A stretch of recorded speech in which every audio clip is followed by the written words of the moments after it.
ஏழைகள் இருந்த கல்கத்தாவை அன்பு நிறைந்த நல்தாயாக இறைவன் தேர்ந்து கொண்டாரா. மக்கள் பணி செய்ய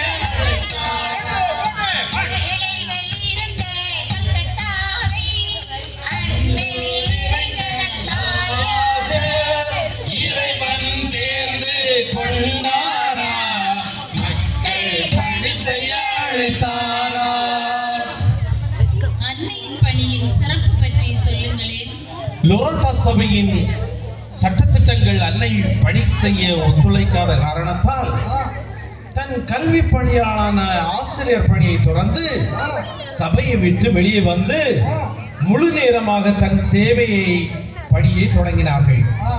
1950ஆம் ஆண்டு பிறந்த பிறர் அன்பின் பணியாளர் என்ற சபையை துவங்கி பசியால் வாடும் வீடின்றி தவிக்கும் மாற்றுத்திறனாளிகள் சமுதாயத்தால் புறக்கணிக்கப்பட்டவர்களுக்கு உதவி செய்தார். கருணை இல்லம் ஒன்றை உருவாக்க ஆசைப்பட்டு அரசின் உதவிடம் காளிகட் என்ற இடத்தில் நிர்மல் ஹராய் என்ற முதியோர் கருணை இல்லத்தை ஆரம்பித்தார். பின்னாளில் அது காளிகட் இல்லமானது.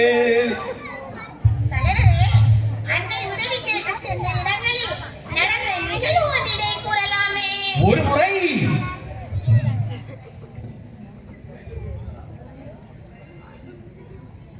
ஐயா வணக்கம், நான் குழந்தைங்களுக்கு உதவி கேட்க வந்திருக்கேன்.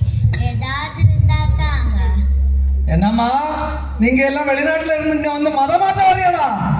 நாங்க எல்லாம் நல்லா இருக்கேன், உங்களுக்கு பிடிக்கலையா? என்ன நினைச்சிருக்கம்மா? இங்க எல்லாம் நடந்துடாது. போ போ போ. ஐயா ஏதாவது இருந்தா தாங்க.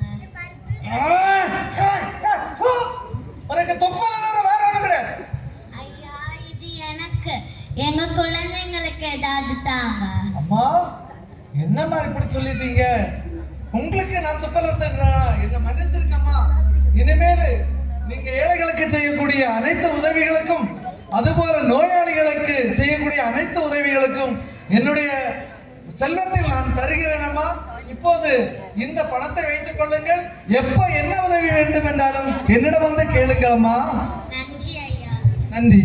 இவ்வாறு ஒவ்வொரு நாளும் பல வழிகளில் அவமானங்களையும் சங்கடங்களையும் சந்தித்துக் கொண்டுதான் சேவையாற்றி வந்தார். அவரது சேவையின் வளர்ச்சியை பற்றி கூறுங்களேன். அதாவது கேளுங்கள், நல்லா சொல்றேன் கேளுங்க.